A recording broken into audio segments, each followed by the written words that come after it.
Hello guys, in this video I will show you how to set or limit your ad topics on your Instagram. So first of all, go to your profile, go to settings, then go to ads. So in this menu, the first one on the list is ad topics.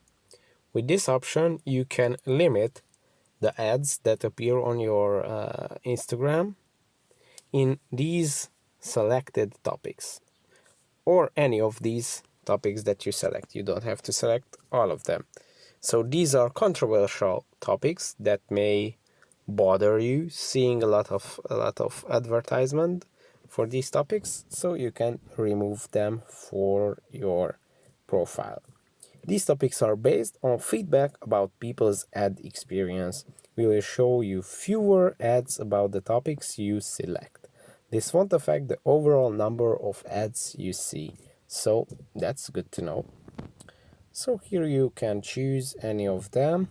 For example, I don't like pets, or I don't like alcohol products, or any combination. Then go to save and they will remember your ad topic preferences. So that was it for this video. I hope it was helpful. If it was, please consider subscribing. That would be really helpful for me, and see you in the next one.